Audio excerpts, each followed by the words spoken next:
Jangan lupa like, comment, and subscribe channel YouTube TVRI Bengkulu dan nyalakan lonceng notifikasinya.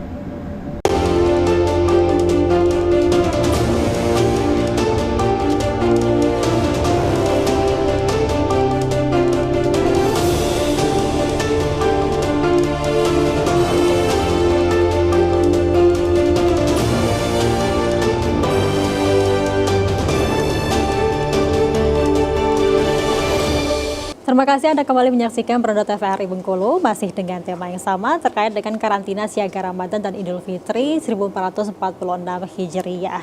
Kalau dari Ibu Sri sendiri seperti apa, Bu? Mungkin ada gambaran ya produk-produk yang dikeluarkan oleh DPT nih ya untuk menjamin mutu dari Dinas Ketahanan Pangan sendiri seperti apa? Ini kan lebih fokusnya ke tumbuhan ya, Bu ya? Ya, benar sekali. Oke, siap.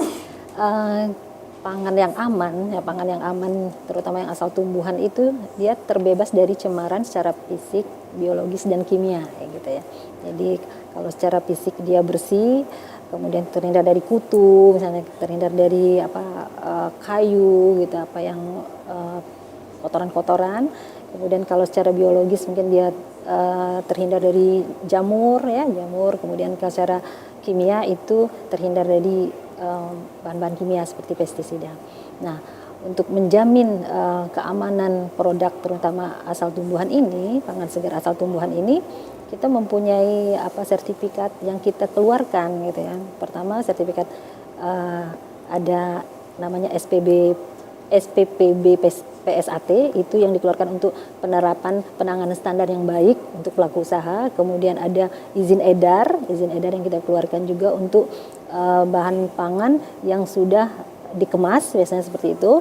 Kemudian ada sertifikasi prima ini ada 1, 2, 3, tetapi kita masih pada prima 3 ya, karena kalau prima 1 itu dia sudah ke mutu, kemudian dampak lingkungannya, kemudian amannya itu sudah jadi satu. Kalau prima 2 dia sudah aman dan dia sudah dampak lingkungannya sudah ada. Tetapi kalau di prima 3 kita baru untuk dikonsumsi aman gitu. Itu di sertifikat prima 3. Jadi ini yang biasanya kita berikan kepada pelaku-pelaku usaha yang memang mengajukan bahwa produk yang mereka keluarkan itu adalah produk yang aman untuk dikonsumsi. Ini harapan kita semua pelaku usaha itu mensertifikat, mengajukan sehingga terjamin keamanan pangannya, karena kalau mulai dari awal mulai dia tanam, kemudian dia akan beri pemupukan kemudian pestisida yang digunakan, nah itu sehingga produk yang kita keluar itu benar-benar aman gitu, seperti itu. Ternyata ini di setiap ini juga ada sertifikatnya masing-masing yang dikeluarkan dari kepala dari Balai Karantina juga, dari Dinas Kelautan, Dinas Ketahanan Pangan dan Peternakan juga ada. Kalau dari Bapak sendiri seperti apa, Pak? Ini sertifikatnya kalau cara biar dapat sertifikatnya mungkin ada masyarakat yang ingin mendapatkan. Kita itu hampir sama saja konsepnya. Cuma kalau di dunia peternakan itu lebih khususnya kami punya istilah ASUH. ASUH itu aman, sehat, utuh dan halal. Yang dalam hal keamanan yang aman ini tadi kita mengeluarkan sertifikat yang namanya sertifikat veteriner NKP, nomor kontrol veteriner, dan itu untuk usaha-usaha yang sudah berjalan dengan baik itu kita lakukan audit di situ untuk melihat sejauh mana tingkat higien sanitasi. Sebetulnya hampir samanya dengan yang prima 1, 2, 3, tapi kita lebih ke arah justifikasi terhadap penerapan higien sanitasi pada pengolahan produk-produk hewan. Kemudian yang kedua, yang berikutnya itu ada unsur halalnya di situ. Itu sangat penting untuk dunia peternakan. Tapi wilayah atau domainnya pengurusan halal ini ke MUI, Kementerian Agama saat ini. Ya, jadi di samping produk hewan itu harus aman dari sisi konsumsinya, juga memang harus halal dan itu harus perlakuan khusus pada saat penyembelihan. Halal kan dalam artian bahwa hewan itu apakah sapi, ayam dan sebagainya itu harus disembelih menurut tata cara Islam gitu ya. Nah, itu satu hal yang sangat penting, dan itu kita memang juga sangat mewanti-wanti kepada masyarakat jangan sampai melakukan tindakan-tindakan yang menyebabkan komoditi itu menjadi tidak halal. Misalnya bangkai dijual itu kan sangat sangat mengusik ketentraman masyarakat, dan hal seperti itu menjadi pengawasan kita, terutama menjelang HBKN seperti Hari Raya Idul Fitri ini. Mungkin kalau dari warna juga kelihatan ya Bapak ya, Iya, iya. dari segi kualitas kan ya. Kita kemarin sama Bu Endah ke Pasar Panorama, kita memantau situasi penjualan. Tapi yang untuk daging itu memang karena waktunya sudah sangat sore kemarin ya.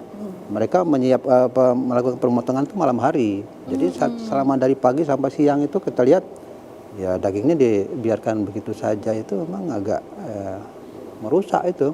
Terutama hatinya itu saya lihat sudah mulai ya kecut kayak gitu, sudah mulai keriput-keriput gitu, menandakan itu sudah terjadi proses.